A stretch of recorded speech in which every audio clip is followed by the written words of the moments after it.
and the three zeros that he talks about, where you could lose everything material around you. Every single possession that you own could be lost in a fraction of a second, and would you have the guts?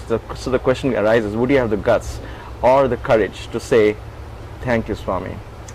Thank you, Lord, and I need your love." If I remember in the last interview, we spoke about the three zeros, and he said Peddapotu is one of those who has passed the three zeros, the tests Lost her money, of mind. lost her family, lost. And these tests don't come in, okay, one test is over, it doesn't mean that it's not going to come again, you know. The same test. It's the same test. It could come again and again and again. Scarier.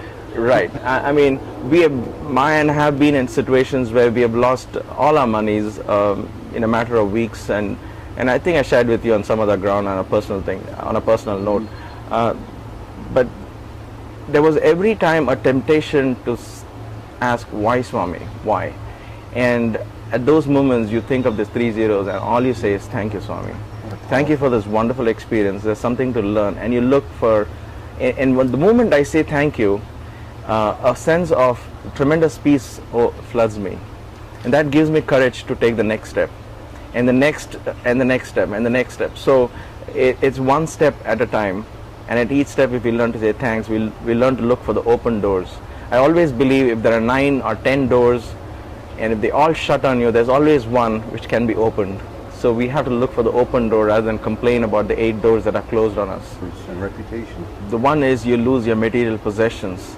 The second one is, what if you lose all your kith and kin, all your attachments, all the ones whom you claim you love or who loves you? What if you're all alone in the world? And the last one is the most sensitive one, your own reputation. What if people spit on you and you're cursed and you're abused and you're thrown out into the gutter? So now you have nobody to look at, no next meal which is guaranteed for you, and nobody to feed you because you're not a saint or a sage anymore. You're out there. It's scary. But then, do we have and it may not, you may not even come to pass it at all.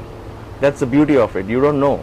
We don't know what is our innermost fear, what is our innermost weakness, because as a master would make sure that you're weak, he helps you to get over your weakness, and it's so inside us. He doesn't know, we don't know what it is, but he will know what it is. For somebody it's reputation, for somebody else it is, I don't care about reputation, but I just want all my money safe. So hey, all right, let's prick him at the softest spot, because that is what awakens you.